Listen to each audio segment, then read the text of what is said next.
Each year in the United States, thousands of major crimes go unsolved. When the case has gone cold and police have nowhere to turn, they seek assistance from the public.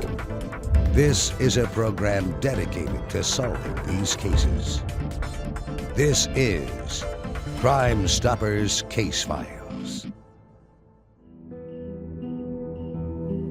Every year, crimes go unsolved here in Southern California. Loved ones often left waiting. I'm Benedict. As a news reporter, I've covered countless crimes and homicides, and I know that sometimes victims of those crimes are forgotten almost as quickly as the headlines fade. So tonight on Crime Stoppers Case Files, we take another look at the crimes still lingering unsolved in our communities. Let's get right to work. It's August 19th, 2007. A gunman approached a backyard party, a party full of young people. He fired into the crowd. 2 people ended up dead, and in a cruel twist of fate, they were brother and sister. Here's their story. When my son was born, I was so happy because he was the only boy, and it's the same thing, my Beatrice. You know, I was so happy because I've been waiting, you know, because since I got married, you know, I know one day I'm gonna have kids and families. Two of my families, you know, I'm from Mexico, and my wife, she's from Mexico too. I got married here, and you know, first daughter I had is named Elizabeth, and my second one is Roberto. That's my son, Roberto Jr. And I have a Beatrice, the third one. They were lovely kids. And I have more daughters, 4 girls and 1 boy. He was the only 1 boy. Beatriz es una niña muy maravillosa, muy buena niña. Le gustaba mucho la escuela, buen estudiante. My daughter, she was in Riverside University. She was almost that year, she's gonna graduate. She got a job on a library and the university. I know that she was working over there. And she had a lot of friends. And my son, he was working with me. I was working at Beverly Hills at the restaurant. And the evening, he was going to the college, which is at Tri-Tech. Because I always was with them, you know, pushing them. I told them, you know, I want you guys learn, I want you guys go to school. I don't want you guys to what happened to me, you know, when I got this country. Started washing the dishes, but now my job is cook. Pues mi hijo Junior para mí es un excelente niño. Tenía mucho amor hacia sus hermanos, conmigo, con su papá, con la gente. He has a lot of friends. The same thing, my daughter, they have a lot of friends. They were very special, and they're still special for me because I still miss them a lot. A family tragedy is unfolding tonight in South LA. A brother and sister, both in their 20s, were shot and killed at a family party. It was about 2:30 in the morning on Sunday, August 19th, 2007. It was a pretty nice evening out. Roberto Santiago Jr. and Beatrice Santiago, brothers and sisters, were at a party at West 38th Street. It's a family friend's residence, and they were celebrating a cousin's birthday. There were probably about 50 people in attendance at the party. There was a DJ. Roberto Santiago and Beatrice Santiago were both in the rear yard of the residence. Roberto Santiago was near the back porch.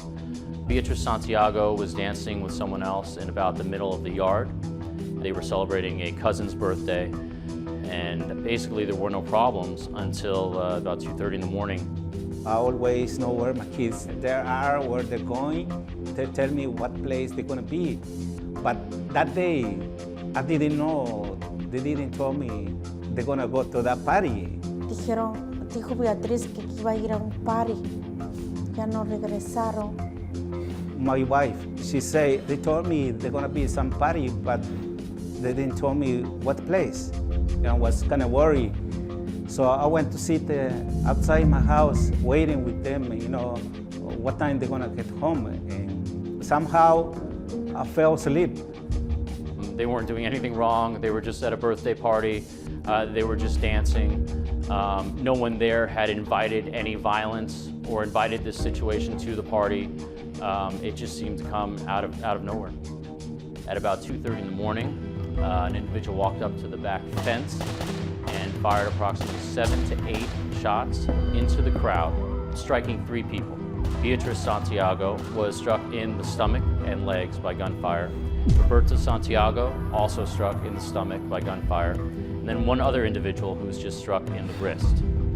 There were several people who tried to render aid to Beatrice and Roberto, who were on the ground in the rear yard. They shut off the music immediately and called 911. A lot of people obviously ran from the rear yard of the house to the front of the building. And there were several people remaining there when police personnel responded to the scene. I wake up and my brother Anastasio, he told me, hey, let's go. Something happened to your kids. Your son got shot, your daughter got shot, the both of them got shot. Beatrice Santiago and Roberto Santiago were 1 year apart in age. Roberto was 22 years old, Beatrice was 21, and they died 1 minute apart at California Hospital at about 3:15 in the morning. Me lo mataron. Ya cuando llegué al hospital ya no lo pude mirar. No me lo dejaron mirar ya. And that time, I started crying. I kind of lost, my mind, I can't stop crying because I want my kids back.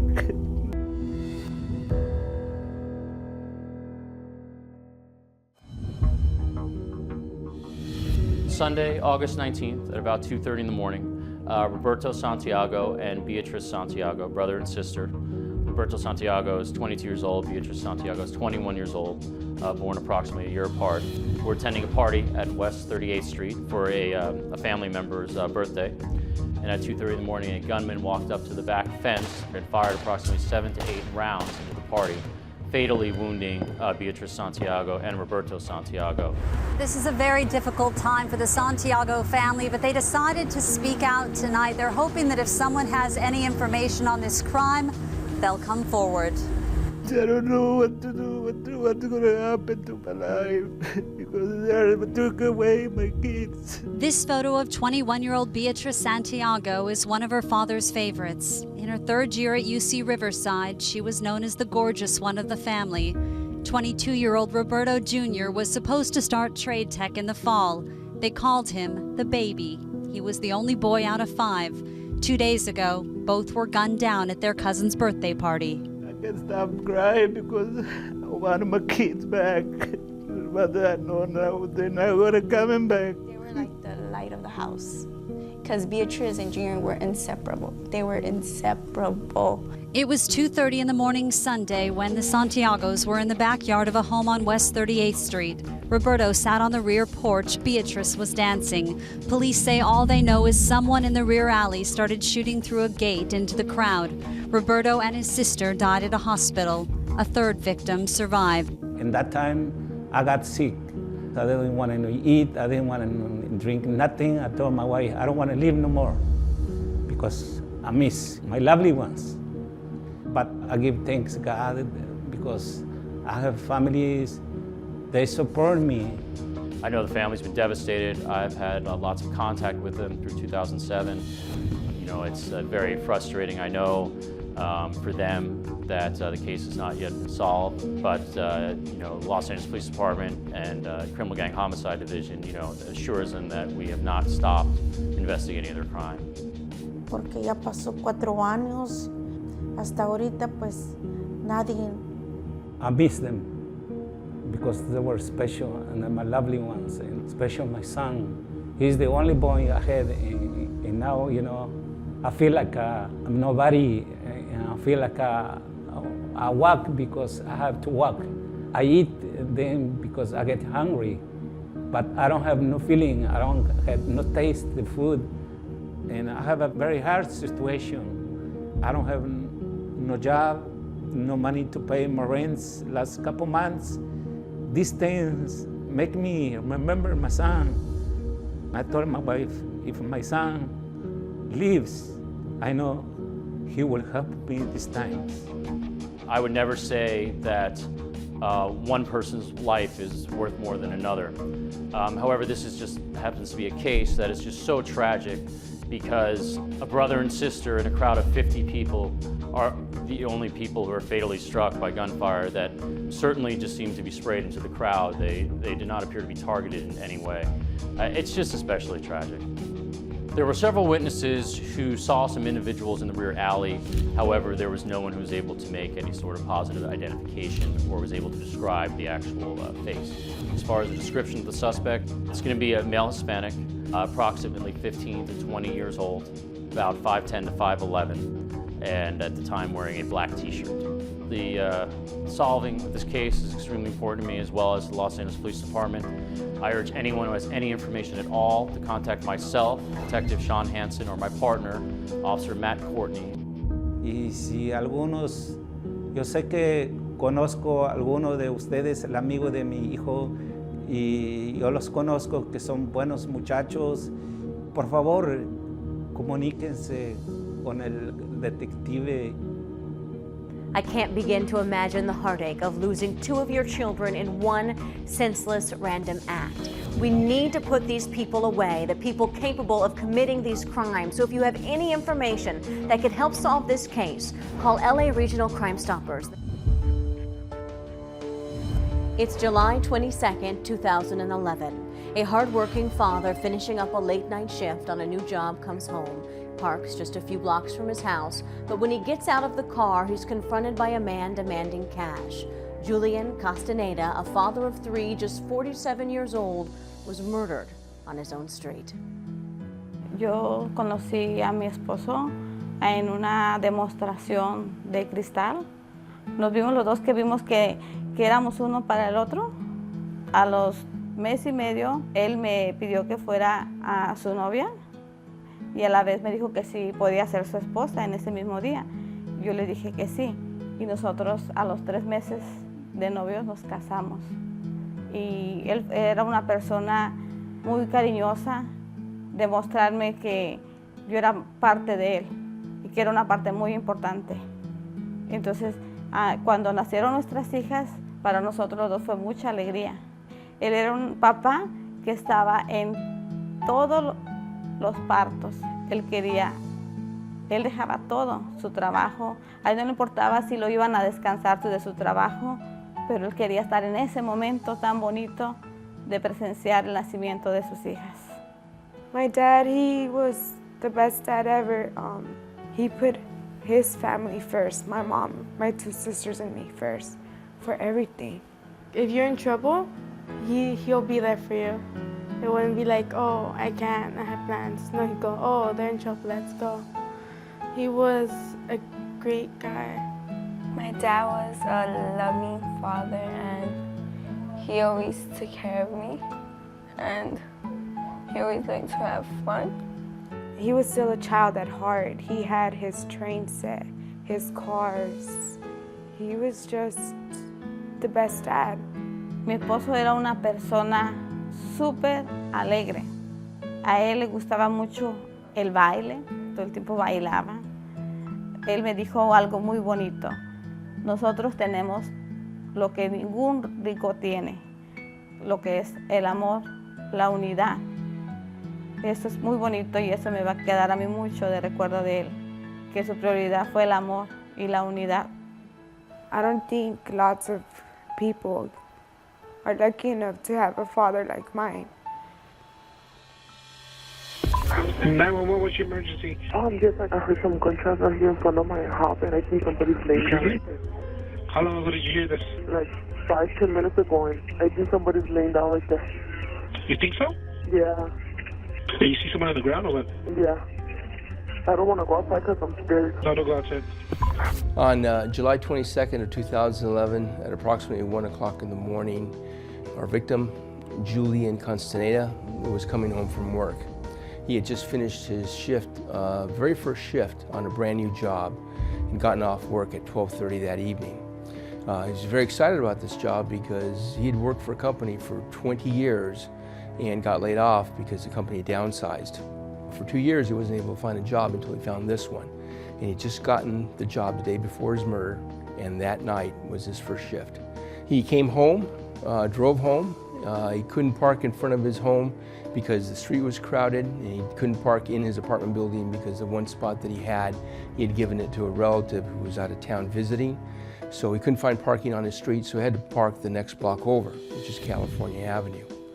He parked and started to walk home on the sidewalk, and as he was approaching his house, carrying his Tupperware lunch pail that his wife had packed for him for that shift, a vehicle approached him on the side street and stopped next to him as he's walking on the sidewalk. The driver of that vehicle exited his car and approached our victim. There was some interaction. At some time, the driver produced a handgun and fired multiple times at Mr. Castaneda, striking him several times. He collapsed on the sidewalk. The driver returned to his car, got in his car, and drove away westbound on Alma Street. The various neighbors in the neighborhood heard the gunfire, looked out the window, saw Mr. Castaneda laying on the sidewalk, and dialed 911. Authorities got there, transported him to St. Francis Hospital, where he was pronounced dead. I didn't want to believe it until I saw the big puddle of blood right there down the block from where I lived. It explains why he didn't make it home in the night and why he didn't pick up his phone.